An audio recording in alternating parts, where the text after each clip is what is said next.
করেছিলাম তার আলু। তো পাঁচফোড়ন তরকারিটা তোমাদের ফ্রিজ নেই আমার, আলাদা চচ্চড়ি বানিয়েছি। ছেলে বলছে সবই ঝুবেঝুর মানে দুদিনটাও বেশ লাগে না। চলো বন্ধুরা, শুরু করে দিলাম আজকের প্রতিদিনের মতো আজকেরও মানে ব্লগ শ্যুট করতে শুরু করে দিয়েছি। আর এখন আমি কি দেখালাম হাতে, আজকে যখন আমাদের ঘরটা তো একদমই খারাপ পরিচয় মানে অবস্থা, ঘর একদম মানে বসতে আমাদের মাথার কাছে একদম ঠেকে গেছে। আমি যখন আর সকালে চান করে জামা কাপড় খুলে যখন খুলতে গিয়েছিলাম, তখন উপরে হাতটা যেই তোলাতে বাঁশের মধ্যে যে পেরেক থাকে, সেই পেরেক দিয়ে আমার অনেকখানি পেরেক গর্ত হয়ে কেটে গেছে আর কি। সেখানে প্রচণ্ড ব্যথা করছে, তার মধ্যে সার্ফের জল লেগেছে, সেটা দিয়ে আরও পরিমাণে ব্যথা করছে। সেই কারণে ছেলেকে দেখাচ্ছিলাম, আর ছেলে আমার ক্যামেরা ধরে দিয়ে এক্ষুনি পড়তে চলে যাবে। আর আমি এই যে দেখতে পাচ্ছ ধপধপ করে কাচ্ছি, আর আমার বরের প্যান্টটা কাচ্ছি, সেটা গরম জল করে দিয়েছি। আর এতটাই আমার বরের তেল মাখে, তো এতটাই তেল হয়ে যায় যেটা আমার আছাড় দিয়ে না কাচলে পরিষ্কার হয় না।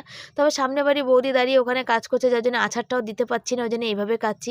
তার মধ্যে চিন্তাও করতে হবে যে আমার হাতে শাখা রয়েছে, শাখাটা যেন না বেড়ে যায়। যখন প্রথম বিয়ে ছিল, অনেক ছোট ছিলাম, তখন অনেক ছোট থাকাতে অনেক অবুঝ ছিলাম, তখন প্রচণ্ড আমার হাতে শাখা বেড়ে যেত। তখন বরের সাথে ইয়ার্কি করতে গিয়ে বা কোনো কাজ করতে গিয়ে অত মানে বুঝতে পারতাম না প্রচুর। কিন্তু ঠাকুরের দয়া, তোমাদের আশীর্বাদে এখন বুঝতে শিখেছি, শিখে মানে কীভাবে কাজ করার সময় এটাকে গুছিয়ে নিয়ে করতে হবে সেটা বুঝেছি। কাজ তো জীবনে অনেক করেছি, লোকের বাড়ি যখন কাজ করেছি খুব ছোট থেকে, তখন তো আর হাতে শাখা ছিল না। আর দেখবে একটা জিনিস, আমি যখন বিয়ে হয়েছে তখন থেকে যে শাখা পরি না, আমার শাখা সিঁদুর এইগুলো পরতে খুব ভালো লাগে। শাখা হাতে না থাকলে না মনে হয় হাতটা কেমন ফাঁকা ফাঁকা লাগে, জানো তো। সেই জন্য আমি সবসময় শাখা পরি, কখনো দেখবো না যে আমি মানে শাখা পরিনি আর কি। শাখা পলা নোয়া এগুলো পরতে খুব আমার ভালো লাগে, আমি ভালোবাসি আর কি, শাড়ি পরতে ভালোবাসি। কিন্তু এখন ওই যে কি বলে শাড়ি অনেক দাম হয়ে গেছে, ওই জন্য এখন নাইটি পরা ধরেছি। নাইটি তবুও কমের মধ্যে পাওয়া যায় আর কি। তো যখন যা পরিস্থিতি আসে, পরিস্থিতির সঙ্গে তাল মিলিয়ে চলাটার নামই হচ্ছে জীবন। তো ওই যে সার্ফের জলে কাছাকাছি করেছি, তো হাতের এই কাটা জায়গাটা একটুখানি কেমন যেন ক্ষত হয়ে গেছে।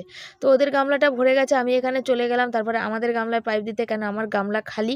ছেলে চান করে আবার পড়তে চলে যাবে, তখন আমার এদিকের গামলা ওদিকের গামলা সব খালি থাকবে। আর এখনকার দিনে জলের ভরসা একটুও করা যায় না, সদ্য গরম পড়তে শুরু করেছে কি করেনি, এখনই জলের ভীষণ সমস্যা দেখা দিয়েছে। যেমন নোংরা তেমন আস্তে জল পড়ে, সেই কারণে আবার যদি কোনো কারণে কারেন্ট চলে যায় দুপুরে জল পাবো না, সেই কারণে। আর এখানে ছেলে রেখেছিল দড়িতে গেঞ্জিটা, তাই ছেলেকে বলছিলাম বাবা তুই গেঞ্জিটা রেখেছিস সেখানে এমন দাগ ধরেছে, অন্যগুলোতে তো লাগেনি। ছেলে বললো না মা, ওইটা হয়তো দড়ির দাগ, কেন তাহলে অন্যগুলোতেও তো লাগতো যদি আমি ফেলে দিতাম। তো ছেলে ফেলেনি, ওই যে দড়িটা যে লাগানো আছে সে কালো ছাপ দাগটা সেটা পড়ে গেছে। আর সাদা জিনিসে কোনো কিছু দাগ পড়লে সে দাগটা একবারে কেমন লাগে, মানে বিচ্ছিরি লাগে আর কি। তারপরে আমি সব জামা কাপড় মেলে টেলে দিয়ে চা খেলাম, কেন সকালে ওষুধ খেয়ে কাছাকাছি শুরু করেছিলাম, চা জল খেয়ে নিয়ে এখন বেরিয়ে যাচ্ছি আর কি। তো এক দিদিভাই বলেছে শিবানী চা জল গরম করে তুমি খাবে না, দরকার পড়ে নতুন করে নেবে। তা আমি গরম করি না, ওই রাখা চাটাই খেয়ে নিই, আর একটু মাথা আছড়ে নিলাম। আর যেহেতু সার্ফে জামা প্যান্ট কেচেছি, হাতগুলো বড্ড টান ধরছিল, সেই জন্য একটুখানি সুতোপাতি দেওয়া ক্রিমটা একটু হাতে মেখে নিলাম। সকাল সবাই কেমন আছো, আশা করি ভালো আছো সুস্থ আছো। আমিও ভালো আছি সুস্থ আছি, আর তোমাদের ভালোবাসাতে এই দেখো সকালবেলায় আছে সব জামা প্যান্ট কেচে দিয়ে 9:30টার সময় এসেছি ভিডিও ছাড়তে। এসে এইখানটা ছিলাম দাঁড়িয়ে, বুঝেছো। কিন্তু এখানটা যখন দাঁড়িয়েছিলাম, এখান থেকে ওই মাথায় গেলাম, তার কারণ হচ্ছে এখানে দাঁড়িয়ে যখন ভিডিও ছাড়ছিলাম, ভিডিওটা দেখলাম পুরোটা হয়ে গেছে, একটুখানি বাকি, যে একটুখানি বাকি ছিল সেইটা আমি বললাম হয়ে যাবে, তাহলে এবার বাড়ি যাবো, আমার খিদেও পেয়ে গেছে। ও মা, ওখানে যে দাঁড়িয়ে আছি দেখছি পুরো ভিডিওটা পুরো ক্যান্সেল হয়ে আমাকে আবার করতে যেতে হলো, আবার সেই পুকুর পাড়ে গিয়ে তখন দাঁড়াতে হলো। সেই 9:30 থেকে এখন এই 11টা, পুরো 11টা বাজে। ছেলে এক্ষুনি পড়তে যাবে, এই 11টার সময় ভিডিওটা হলো। এত ঝামেলার আমার আর ভাল লাগে না, সত্যি বলতে খুব সমস্যা ঝামেলা, জানো তো। দেখো সকালবেলা তো কত জামা কাপড় কেচে দিয়েছি, বুঝেছো, দিয়ে আর ময়লা দাদা চা মানে কদিন পর সেই শনিবার এসছে লাস্ট, হ্যাঁ নিয়ে গেল, আর গাড়িটা নিয়ে যাচ্ছে, আমি করে দাঁড়িয়েছি, কি গন্ধ, বলছে এতদিনের সমস্ত কিছু পড়ে আছে তো সেই জন্যে বিচ্ছিরি গন্ধ। কারণ ছেলেকে সোনা বাবাকে খেতে দিয়ে আমি ভিডিও করব, জামা প্যান্ট পাল্টাবো। তো চলো সাথে থাকো। ছেলের খাবার দেখো, এই যে জল দিয়ে ভাত মেখেছি লঙ্কা দিয়ে, আর এখানে ও একটু আচার নিয়েছে, হাতটা সরাও দেখিনি, কালকে যে আলু পরোটা করেছিলাম তার আলু আর পেঁয়াজ নিয়েছে, আর এই আচারটা নিয়েছে, একদম খেতে পারছি না ভাত। আর ছেলে আর আমি ভীষণ, আমাদের ঘরে সবাই আচার খেতে ভালোবাসে, তো বেশি নিলে তোর অনেক দাম, প্রায় 200-250 টাকা ওই আচারের বৈরমের দাম। তো এখানে 100 গ্রাম নিয়ে এসেছিলো, 100 গ্রামের মধ্যে ঝোলই হয়েছে, দেখছো 5 মিশালি এনেছি, এটা 100 গ্রাম আচার, এর মধ্যে এটা 20 টাকা দাম। এবার এইটুকুনি কি করব বলো, খেতে ইচ্ছা করলে আর কি করবো, অল্পতে স্বাদ মেটাতে হবে, তো ওটা আমার একদিন দুদিনও মানে যাবে না আর কি, দুবেলা খেলে। আর একটা কথা বলি, এই আমার ছেলেকে যে এই যে ভাত দিয়েছি বা ভাত খায় জল দেওয়া পান্তা ভাত, শুকনো ভাত ছিল, এখন তো শীত হালকা তো শুকনো ছিল, আলু সেদ্ধ দিয়ে শুকনো ভাত, ঠান্ডা ভাত ভাল লাগতো না। আর বৃহস্পতিবার কড়াইতে গরমও করব না, সেই কারণে ও ভাতে হালকা করে জল ছিটিয়ে দিয়ে আমি মেখে দিলাম ভাতটা। আর এক দিদিভাই আমাকে বলেছিল, সে দিদিভাই রাগ করে আমার এখন আর ভিডিও দেখে না, যে ওকে জল দেওয়া ভাত দিও, মানে দেবে না। তা আমি বলেছিলাম আমাদের গরিবের ঘরে যখন যা জোটে তখন তাই খেতে হবে, না খেলে চলবে না, তার জন্য তার হয়তো রাগ হয়েছে, তো তার জন্য আমি হয়তো ক্ষমা প্রার্থী। কিন্তু সত্যিই আমাদের গরিবের ঘরে যখন যা জোটে তখন তাই কিন্তু আমাদের খেতে হবে। তার কারণ হচ্ছে সকালবেলা একটা পাউরুটি কিনতে গেলে একটা 18-20 টাকা দাম, সেই পাউরুটি মা ছেলে খেলে পেট ভরবেও না, মানে হয়তো পেট ভরবে দুজনের, 20 টাকা, তার শুধু পাউরুটি তো শুধু খাবো না, তার সাথে ডিম নলে জ্যাম নলে এটা ওটা লাগবে, সেই ক্ষমতা নেই। দ্বিতীয়ত ওর বাবা সকালবেলা ভোরবেলা বেরিয়ে যায়, মুড়ি এইসব নিয়ে যায়, আর ছেলে মুড়ি খাবে, এবার গাজর টাজর সব দিয়ে সেটা দিয়ে মানে শশা টশা, সেগুলো এখন শশার অনেক দাম, সেটা হয় না। গ্লাসে দেখো জলটা আছে না, ওই যে গ্লাসে। আর তৃতীয়ত সকালে ওর একার জন্য রুটি তরকারি যে করবো, তাহলে কি খেতে দেবো? তাহলে রুটি তরকারি যে ওর একার জন্য করব, তো সেই রুটি তরকারি একার জন্য করতে গেলে গ্যাস খরচা বুঝতেই পারো। সেই ভেবে চিন্তে গরিবের ঘরে যখন যা জোটে তখন তাই খেতে হয়, কিছু করার নেই। কি শীত, কি ঠান্ডা, কি গরম, দেখো আমরাও এরকম জল পান্তা খেয়ে সব বড় হয়েছি। অনেক মানুষ আছে যারা এরকম সারাদিনই হয়তো পান্তা ভাত খায়।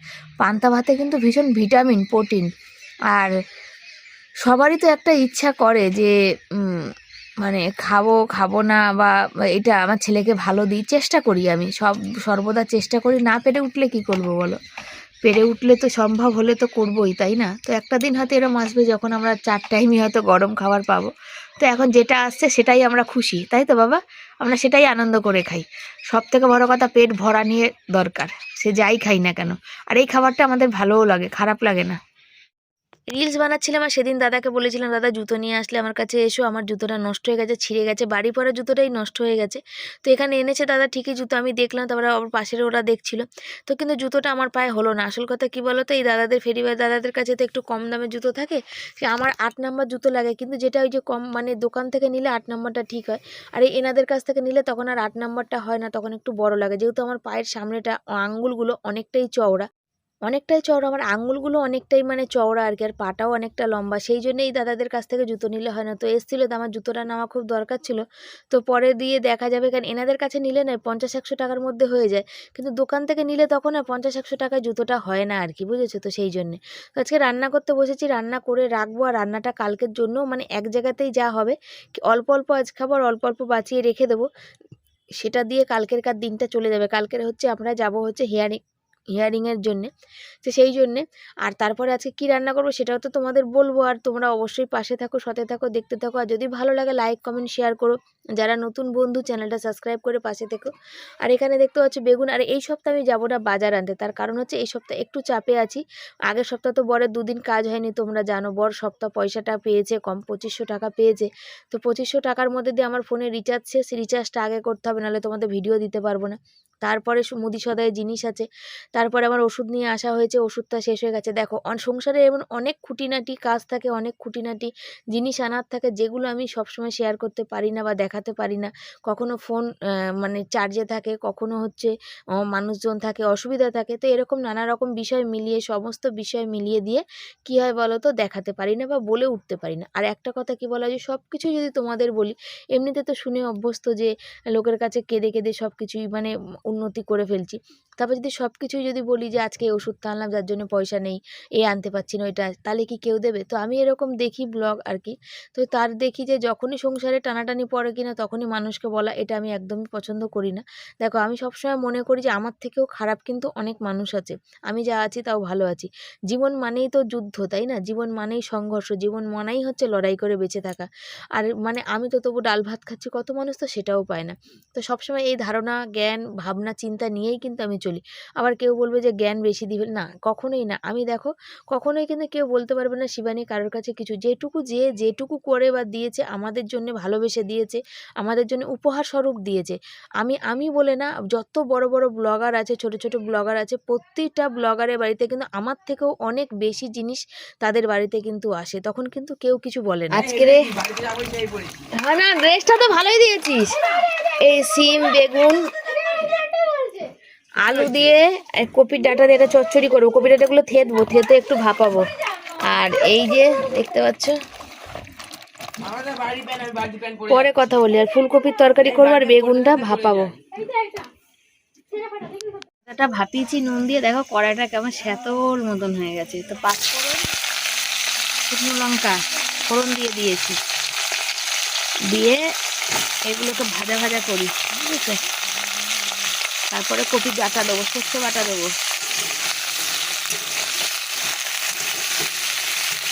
আর তার সাথে করবো এখানে এই যে ফুলকপি কেটেছি, ফুলকপি করবো, তরকারি করব। আর এই যে কপি ডাঁটাগুলো ভাপিয়ে নিয়েছি, বুঝেছো? দিয়ে জল ঝরাতে দিয়েছি, একটু শিলে থেতো করেছি একটু নোড়া দিয়ে। আর এখানে আলু বসিয়ে দিয়েছি, নতুন আলু, সেদ্ধ হতে চায় না। তো বসিয়েছি এখানে এই তরকারিটা, সর্ষে বাটলাম আর আজকে শিলে বাটলাম, জানো? তার কারণ ওই মিক্সিতে তো অল্প একটু মশলা হয় না, আর সর্ষেটা মিক্সিতে বাটলে না, শুকনো যদি একসাথে অনেকটা বেটে রেখে দিচ্ছি, ও তরকারির কালার কেমন হচ্ছে। তরকারি কি বলো, যদি মনের মধ্যে একটু বেশ ফটফটে কটকটে কালার না হয়, তাহলে খেয়ে স্বাদ হয় না। এই কপির ডাঁটাগুলো জল রয়ে গেছে, দাদা। এই কপির ডাঁটার চচ্চড়ি, আর এখানে আলু ভাপিয়ে নিয়েছি আর শিলে মশলা বেটে নিয়েছি। এখন ভাত করবো, ভাত বসাবো। আর অল্প ডাঁটা দিলাম। তো এখন মোটামুটি কপি ডাঁটা চচ্চড়ি আগে না শুধু করতাম আলু দিয়ে, কিন্তু এখন একটু সবজি আছে তাই দিলাম। আর সবজি না থাকলে আবার দেবো না। আগের সপ্তাহে তো কপি ডাঁটাটা বেটেছিলাম, মিক্সিটা হওয়াতে আমার অনেক সুবিধা। তবে এবছর আর পিঠে খাওয়া হলো না, পুলি পিঠে, পাটি সাপটা পিঠে খেলাম, সাজের পিঠে। তোমার হচ্ছে কেন হলো না, অনেক খরচা পাতি, বরের কাজ। এই যে হিয়ারিং এ যাবো, কাজ কামাই, সেদিন ছেলেকে নিয়ে গেলাম, দুদিন কাজ কামাই হলো। কাজ কামাই হয়ে গেলে তো বুঝতেই পারো, যে মানুষ কাজ কামাই করে না, সে কাজ কামাই করলে কতটা চাপ হয়। এই চাপের জন্য পিঠে পিঠা খেলে তো অনেক খরচা, বলো, খরচা ছাড়া কি আছে? জন্য খাওয়া হলো না। তরকারিটা তোমাদের দেখানো হয়নি, দেখো তরকারিটা কি সুন্দর কালার দিয়ে কি সুন্দর হয়েছে, দেখতে পাচ্ছ? একদম গ্যাস কমিয়ে কমিয়ে বিনা জলে, জল ছাড়া করেছি। সব আছে মানে কাঁচা টমেটো, একটু পেঁয়াজ কলি, শিম, বেগুন, কুমড়ো এগুলো ছিল না, কুমড়োর একটুখানি টুকরো দিয়েছি আর কি। দেখো কপির ডাঁটা দিয়ে এটা সুন্দর ফাটাফাটি তরকারি হয়ে গেছে। আর এই যে ভাত বসিয়ে দিয়েছি। বাবা আমার হাতে কত জায়গায় কেটেছে, ও কাছে নিলে হাত এরকম ঘোলা হয়ে যায়, বুঝলাম। আর এই যে পেঁয়াজ রসুনটা বাটবো, এটা হচ্ছে একটু মাছ দেবো আর একটুখানি ফুলকপিতে দেবো, একটু ফুলকপিটা কষা কষা করবো। তোমাদের তখন দেখাচ্ছিলাম দূর থেকে, তোমরা দেখতে পাও নি। দেখো কুমড়োর কালারটা, এই কালারটা দেখো, সেই কালার। এ যা হবে না বড়া ভাজা, মানে এসব খেতে দারুণ হবে, দারুণ দারুণ, জিভে জল এসে যাবে। দেখো আমার ছেলে পড়তে পড়তে দেখো অবস্থা, দেখো কুমড়োটা রেখে দেবে তো বাবা। ও হচ্ছে ভাত খেয়ে গেছে, কিন্তু পেট ভরে ভাত খেয়ে গেছে। আমি আবার ভাত খেলাম, দুগাল খাওয়ালাম। তারপরে এখন দুটোও যদিও বাজতে যায়, দেখো মুড়ি নিয়ে বসেছে। ও মুড়ি এতটাই ভালোবাসে, কিন্তু মুড়িতে কিছু নেই বলে ছোটো বাটিতে খাচ্ছে। একটু শশা ফশা দিয়ে ভালোবাসে, একটু পেঁয়াজ লঙ্কা আর ঝুরি ভাজা দিয়ে খাচ্ছে। আচারের তেলটা দিয়ে খেলে ও আরও মানে মজা লাগতো। কিন্তু তোমাদের আশীর্বাদে আমরা যা খাই, আচার টাচার যা বলো, তেল মশলা যাই খাই না কেন, আমাদের ঠাকুরের আশীর্বাদে হজম হয়ে যায়, কোনো হজমের প্রবলেম কষ্ট হয় না। এবার শরীর থাকলে তো শরীর খারাপ হবে, সময় বিশেষ একটু পেট ব্যথা, ওটা তো নর্মাল কথা, তাই না? তরকারিটা হয়ে গেছে, আর তরকারিটা নামাবো। আর তার সাথে দেখো শিলনোড়ায় মশলা বাটছে। আর এটাই হয় সমস্যা, একটুখানি জায়গা তো, এখানে যদি শিলনোড়াটা পাতি না, তাহলে এখানে না ফোন না ক্যামেরা না কিচ্ছু রাখার জায়গা পাই না। তো বরমশাই বলছিল সেদিন যে একটু যদি বড় জায়গা হতো ক্যামেরা, আমি মানে দেখি তো, দেখো শেখার তো বয়স নেই, আরও কারোর ভিডিও দেখে শেখার চেষ্টা করি যে কীভাবে নিত্য নতুন দেখা যায়। তো একই আমি দেখি যে তাদের ব্লগিং আমাদেরটাও একই রকম, শুধু সমস্যা হচ্ছে এক জায়গায় আমি খুব কাছে থেকে তোমাদের ভিডিওটা দেখাই, তারা একটু দূরে ক্যামেরাটা রেখে দিয়ে তোমাদের এই রান্নাবান্না কাজকর্ম, ঘর মোছা, ঝাড় দেওয়া এগুলো শেয়ার করে, কিন্তু আমার সেক্ষেত্রে হয় না। তবে আমার মতো কারা কারা এরকম কড়াই ধুয়ে প্রতিদিন রান্না করো অবশ্যই জানিও। কেন বলো, কড়াই ধুয়ে যদি রান্না করা যায় না, তাহলে কিন্তু কড়াইটা পোড়ে না, জানো তো, আর মাজতেও কষ্ট হয় না। আর আমি কড়াই মাজতে একদম ভালোবাসি না, তোমরা জানো। আর এখানে পেঁয়াজটা বাড়ছি, একটু তরকারিতে দেবো, মাছে দেবো। এই যে মাছের ঝোল দেখতে পাচ্ছ বসিয়েছি, আর দুদিনের মাছের ঝোল এটা, বুঝেছো? কালকেরটাও করে নিলাম একবারে, যেহেতু মাছ ভাজা রয়েছে, ফ্রিজ নেই আমার, আলাদা করে রাখলে হবে না। কি চেল্লাচ্ছে মাছ। এই যে এগুলো আমার,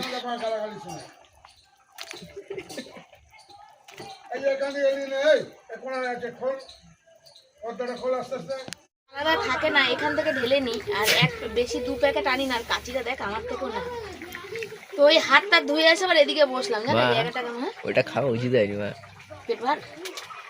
পেট ভার তাই বলছো? দুপুর 2টার সময় মুড়ি খেলে পেটটা ভারী হবে। দেখ দেরি আছে, বাবা আসুক না তারপর তো খাবো। বাবা একটু শোবো। এখন শুবি? একটু শোবো না? হ্যাঁ তো ও কটায় পড়া? 5টায় তো। তাহলে 3টে বাজে। 2:40 বাজে।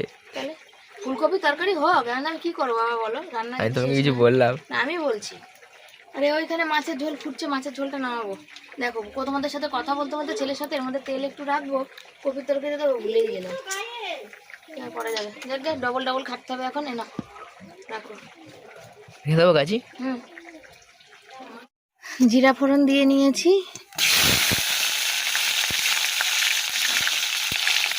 কড়াইশুঁটি ছিল জানো, কিন্তু আজকে দিলাম না। কেন বলো? কড়াইশুঁটিটা বাঁধাকপিতে দেবো কালকে। এই দেখো কেমন হয়েছে মাছের ঝোলটা, অবশ্যই জানিও।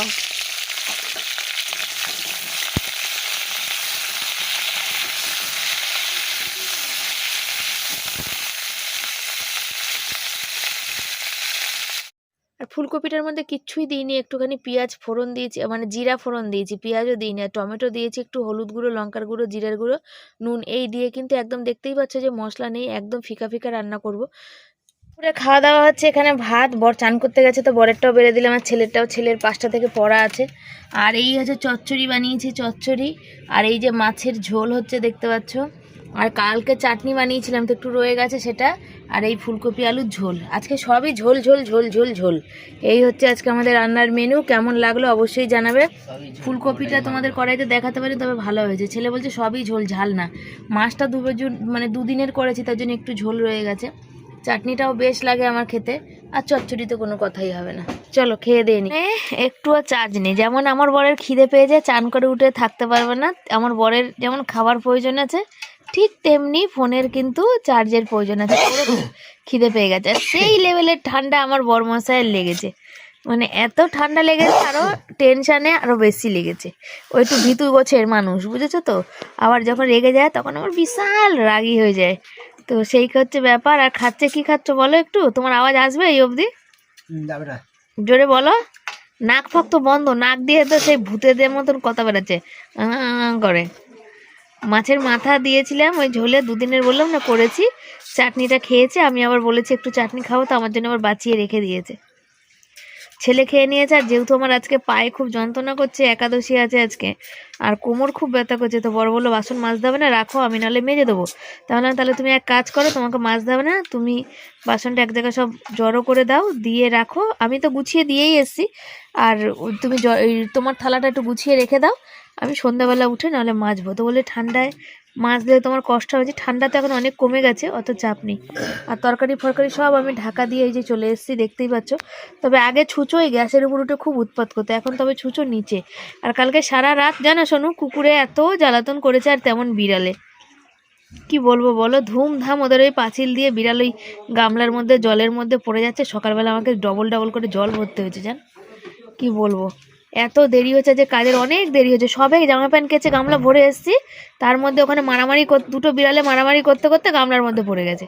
দিয়ে সেই জল আবার ফেললাম, কেন লোমে লোম ভর্তি হয়ে গেছে সেই জন্যে। তো বর খাচ্ছে, খেয়ে নিক। আর আমি এখানে শুয়েছি, ছেলে আর শোবে না, কারণ 4টে পার করে গেছে, 4:15 বাজে। ও হচ্ছে যাবে, পড়তে যাবে, বাথরুম গেছে। তো চলো সাথে থাকো। দুপুরের পরে সমস্ত জায়গায় ভিডিও আপলোড দিয়ে একটু শুয়েছি, গা গড়া দিয়েছি। তারপর আজকে শুইনি, উঠেই পড়েছি অনেকক্ষণ আগে। তারপরে বাসনটা আজকে মাজিনি। একটা সমস্যা হচ্ছে ইদানিংয়ে আমার খুব, যখন আমি খেয়ে দিয়ে উঠে বাসন মাজতে বসি, এত কোমরটা সেই পরিমাণে যন্ত্রণা করছে যে যন্ত্রণায় থাকতে পারছি না আর কি। তো আজকের সেই সন্ধ্যাবেলা সুতপাদির সাথে কথা হলো, অনেকটাই কথা হলো। সুতপাদি ফোন করেছিল, সেই জন্য অনেকখানি কথা হলো আর কি, কথা বললাম আর কি। ছেলের সামনে জন্মদিন আছে, তাই বলছিল যে মনা বাবুর জন্মদিন সামনে, তো ফেব্রুয়ারি মাসে 13 তারিখে, তো দেখি কত দূর কি করতে পারে। তো বাবুর তখন জন্মদিনের সময় থাকবে হচ্ছে ওর পরীক্ষা আর কি। তো ছেলেদের বন্ধুরা ওই স্কুলে কথা হচ্ছিল, সেই গল্প করছিলাম। তো বললো ঠিক আছে তাহলে দেখা যাক, ও যবে ঘুরতে যাবে তার আগে। তো দিদিভাইরাও কলকাতায় আসবে, তোমাদের আগে জানিয়েছিলাম। তো সত্যি বলতে যে জীবনে অনেকটা ভালো মানুষের পেয়েছি। আবার অনেকেই বলবে যে কই এখন তো তোমাদের বাড়ি কোনো জিনিস আসে না। তো একটা কথাই আমি তাদের বলতে চাই উপলক্ষে, যেহেতু কানাখুশি শুনতে পেলে তখন কথাটার উত্তর এইভাবেই আমি দিই, সামনাসামনি কাউকে আমি দিতে চাই না। যে সবসময় মানুষের সবসময় সব কিছু সমান যায় না, মানুষের খারাপ ভালো পরিস্থিতি সবসময়।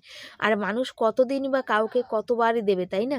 তো সেটাও আমাকে বোঝা দরকার, আর যারা বলছে তাদেরও বোঝা দরকার, যখন ভালোবেসে পারবে তখন দেবে। নিয়ে বসেছি, কালকে যেহেতু যাবার আছে সব এখানে একে একে। শ্বশুরের একটা জেরক্স করে এনেছিলাম, যার মধ্যে শ্বশুরের আমার রেশন কার্ড ছিল।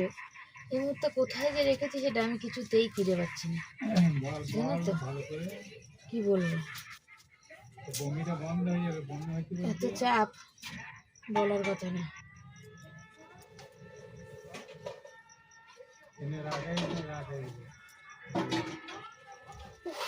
আমি পাগল হয়ে যাব।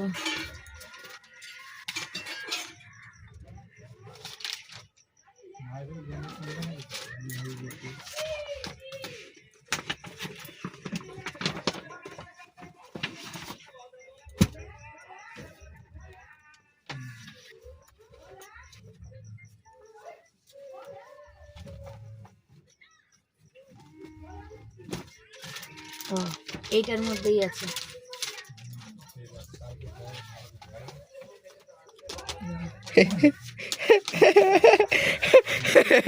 কি বলে বাবা, বলো সামনে বাবা, কিছু বলো।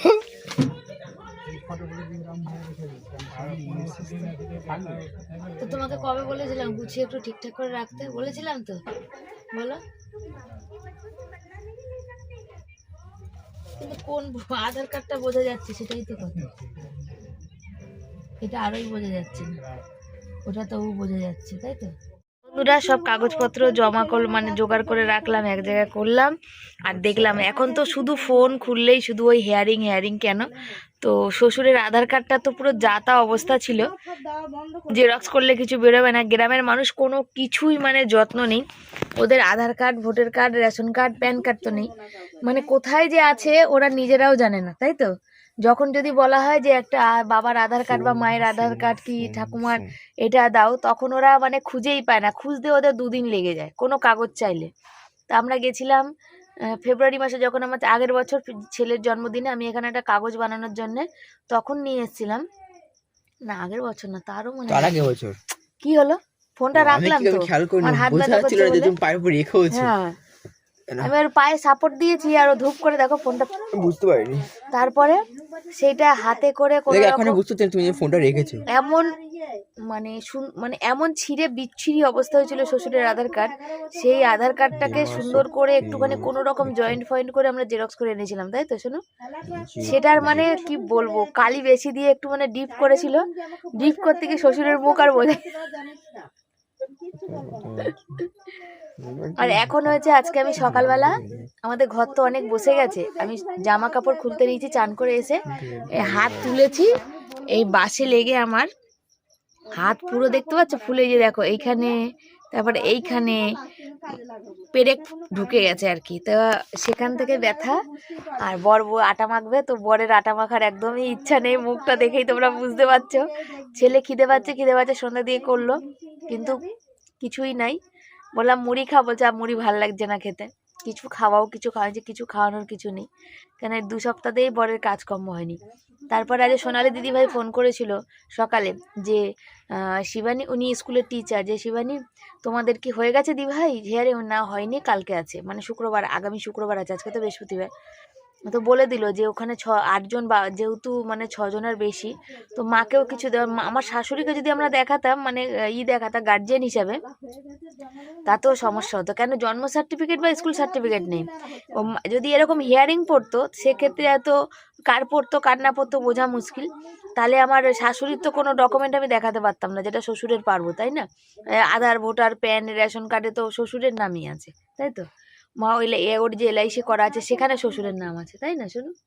তো এই হচ্ছে ব্যাপার। তো সেই জন্যে কতটা চিন্তা করে, কতটা ভালোবাসে বলো তো। স্কুলে গেছে, সেখানে ক্লাস যখন অফ ছিল, যখন মানে মানে স্কুলে তো এখন তো সব স্কুলে মাধ্যমিকের জন্য সিট, তারপরে খাওয়ানো এইসব, তার মাঝখানে সুযোগ করে আমাকে ফোন করে আমাকে বলেছে, শিবানী চিন্তা করবে না, এইগুলো দেবে, এই যা ডকুমেন্টগুলো দেবে, সব ঠিক হয়ে যাবে। তো এতটা ভালোবাসার মানুষ আমি সত্যি এখানে এসে পেয়েছি, খুব মানে কাছে, তোমাদেরকে খুব কাছের লাগে আমার।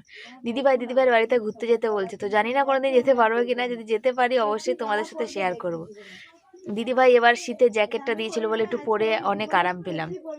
ছেলেকে দিদিভাই একদিন মাংস খাইয়েছে। তো তোমাদের জন্যই সবটা, তোমাদের ভালোবাসাতে, তাই তো একটু একটু করে তোমাদের মনে জায়গা করতে পেরেছি, এই জন্য অনেক কৃতজ্ঞ। দেখো মানুষ বলবে যে দিতে পেরে তাই বলছো না, মানুষ দিতে পারা বা সোমা দিদিভাই যে এখন অনেক দিন হয়ে গেল, দিদিভাইয়ের প্রতিটা মানুষের জীবনে সমস্যা আছে, তাহলে কি তাকে আমি ভালোবাসি না, তার খবর নিই না, প্রতিদিন প্রতিনিয়ত নিই। প্রতি দিদিভাইয়ের সোমা দিদিভাইয়ের চ্যানেল আছে যেহেতু, প্রতিদিন জিজ্ঞাসা, গুড মর্নিং, গুড নাইট প্রতিদিন বলা হয়, তাই তো শোনো। আমার যতটা আমি পারি আমার কাজের মধ্যে দিয়ে, দেখো এখনও 9:30 বাজে, এখন রুটি করব, ভিডিও এডিট হয়নি, এডিট করব, তারপরে রুটি করব, আরও সব কাজ গোছাবো। আমি নিজেই তো সারাদিন ব্যস্ত থাকি, সব কাগজপত্র গোছালাম, বাসন ছিল মাজলাম, চা খেলাম, বুঝেছো, তারপরে ফেসবুকে ওগুলো টাইমে টাইমে ভিডিও ছাড়লাম, কমেন্টে রিপ্লাই, ইউটিউবের তো অনেক দিন হলো, কালকে দিলাম, অনেক দিন পর কমেন্টে রিপ্লাই, অনেক দিন দিই না। যারা বলছে না বাবা মা অনেক কষ্ট করে, অনেক কিছু ক্ষত থাকে যেগুলো আমরা বলি না আর বলতে চাই না সোশ্যাল মিডিয়ায়। সব বাড়ির যে সব বাবা মা সমান হবে এমন কোনো কথা নেই। যদি সব বাড়ির সব বাবা মা সমানই হতো না, তাহলে এই যে মারা ছেড়ে সন্তানকে ছেড়ে চলে যাচ্ছে, কি বাবারা ছেড়ে রেখে চলে যাচ্ছে নিজেদের সুখে, তাহলে এটা হতো না। সেই সন্তানগুলোর কত কষ্ট, প্রচুর ভিডিও এরম দেখি, এই খুশির ভান্ডার দাদার চ্যানেলে গেলে প্রচুর দেখা যাবে। তা আমাদের জীবনে প্রচুর এরকম অনেক ক্ষত আছে যেগুলো আমরা বলতে চাইও না, বলতে চাই না, যাদের সাথে ঘটে একমাত্র তারাই জানে, তাই তো। তবু তারা আমাদের কাছে গুরুজন, তারা সবসময় আমাদের মাথার উপরে। আমি মনে করি যে তার সামনের পক্ষ থেকে যা ব্যবহার আসুক, আমি আমার পক্ষ থেকে কোনোদিন খারাপ ব্যবহার করব না। এইটা সম্পূর্ণ আমার, হয়তো রাগ হলে তাও বলে দিই, কিন্তু এগুলো আমি শিখেছি আমার বরের কাছ থেকে। মুখ বন্ধ করে থাকা, বিচারটা উপরওয়ালা করবে, বিচার উপরওয়ালা করবে, সেটা আমার বর শিখিয়েছে, সেটা আমি শিখেছি, তাই তো। যে চুপ তুমি বলেছো তো যে বড়দের মুখে কথা বলবে না, আমার ছেলেকেও সেই শেখানো যে বড়দের মুখে কথা বলবে না, তাদের কাজ, তারা বড়, তারা একটা কথা বললো শুনে। আমার বর কিন্তু দিনের পর দিন আমার শ্বশুরবাড়ির মানুষের, প্রচুর মানুষের কাছে দিনের পর দিন অপমান, অত্যাচারিত বলো, যাই বলো, কথা শোনা, কিন্তু কোনোদিন কেউ বলতে পারবে না যে আমার বর এই মুখটা খুলেছে, বুঝেছো। তো চলো সাথে থাকো, আটা মাখি, রুটি করি।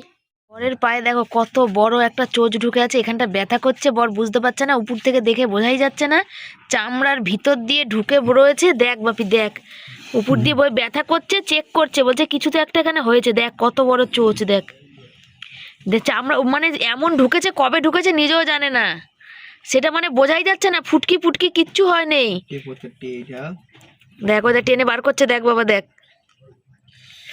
মাগো দেখো দেখো বন্ধুরা, দেখো তোমাদের সামনেই টেনে বার করলো, দেখো কত বড় চোচ, দেখেছো, দেখো এই জন্যে ব্যথা, তুমি কিভাবে সহ্য করো গো এত ব্যথা, দেখ বাপি দেখ কত বড় চোচটা, দেখ এখন আছে নাকি ভগবান জানে, এই যে দেখ ঢুকে রয়েছে, চামড়া দিয়ে বোঝাই যাচ্ছে না, ফুটো টুটো কিচ্ছু নেই, এ ব্যথা করছে, চেক করছে, হ্যাঁ আর ব্যথা করছে, এখন চেক করলো বলে তাই দেখছে, যখন নাড়া দিচ্ছে ওই জায়গাটা, তখন দেখছে একটা শক্ত মতো কি ভিতরটা পেকে টেকে যায়নি তো, এতদিন ধরে ছিল।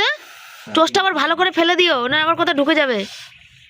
খাওয়া দাওয়া কমপ্লিট, এবার হচ্ছে শোয়ার পালা। আর অনেক দিন পর বরের পাশে এই যে থেকে আজ ভিডিও শেষ করছি। আমার বরমাসে দেখো পুরো লাল টুকটুক হ্যান্ডসাম বয়। তো অনেকেই বলেছে যে এই যে খাওয়ার কথাটা নিয়ে বলেছি যে ওই কি বলে ওটা, কিন্তু আমাদের কম মানে আর কি মজা এরম চলতে থাকে। দেখো আমি কখনোই চাই না, আমি কিন্তু কিচ্ছু খাই না, সেদ্ধ ভাত খাই, আমার বর সেটা ভালো করে জানে। আর আমার যেহেতু লিভারের সমস্যা বলে, কিন্তু আমাদের ঘরে আমার ছেলেও তেমন তরকারি খায় না, যতটুকুনি তরকারি যা রান্না হয় কিন্তু সবটাই আমার এই যে মানুষটার জন্য, তাই তো, তাই তো। এবার একেই দিই, কিন্তু আমি সেদিন বলতে কিনি, তোমরা কথাটা ভুলভাবে ভাবছো, যে যেদিন আমি অনেক কড়াই, যেমন আজকে দেখো 3 রকমের তরকারি রয়ে গেছে, মাছের তরকারি আমি 2 দিনের জন্য করেছি, ফুলকপির তরকারিও রয়ে গেল, ওই চচ্চড়িটাও রয়ে গেছে, আর আর অন্য দিন যেদিন হয়, যেদিন মনে করো আজকে এই তরকারি আছে যেন কালকে যদি হয়, কোনো একটা তরকারি হয়তো অল্প করবো, তখন আমার বরে সেই মানে জিনিসটা বেশি লাগে। আমি এই কথাটা বলেছি, বুঝেছো? যেদিন বেশি করা হয় সেদিন একটু কম খায়, আর যেদিন কম করা হয় সেদিন একটু বেশি খায়। নাই ঘরে খাই বেশি বলে সেইটা, বুঝেছো? নলে আমার হচ্ছে জানের প্রিয় প্রাণের প্রিয় মানুষ। একটু বেচারা কি বলতো, ভালোবাসার মারা, ছোট থেকে ভালোবাসা আদর কারোর কিছু পেয়ে ওঠেনি তো, তার জন্য দেখো এই যে বোকা বোকা বরকে আমি ওই জন্য নিই। তো চলো, সাথে থাকো, পাশে থাকো, আজকে ভিডিও শেষ করছি। সবাই ভালো থেকো, সুস্থ থেকো, tata, bye bye, good night. আর আমার জ্বর ঠোসা ভালো হচ্ছে না, একটু কমেন্ট করো তো কি করলে ভালো হবে, বুঝেছো?